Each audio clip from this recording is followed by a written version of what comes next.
You said trustworthiness is the number one priority. So what would be the next kind of characters that leaders needs to develop? Well, I think you have to have a high dose of humility with a large dose of inner confidence. The world has a way of adjusting an arrogant attitude for leaders. You can get high up on your pedestal and you let the world watch that long enough and you will get adjusted pretty quickly. Yes. Yep. Generally speaking, people are envious of success, but people won't tolerate arrogant success.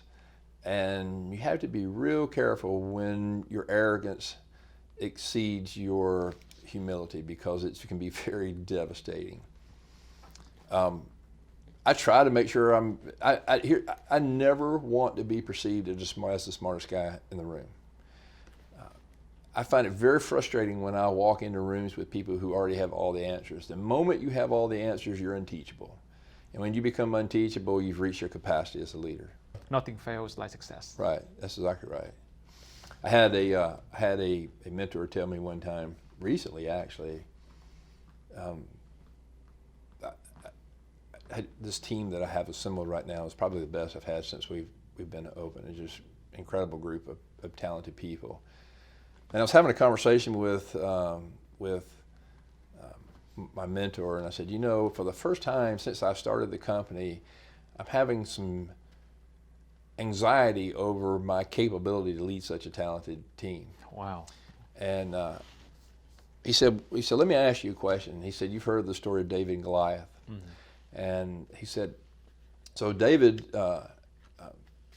ultimately was a small soldier who ultimately killed a giant of a man and was expected to lose that battle. So he said, how many giants do you think David killed before he actually killed Goliath? And the answer was none. He's never killed a Goliath before. He said, yeah, but he killed a lot of bears.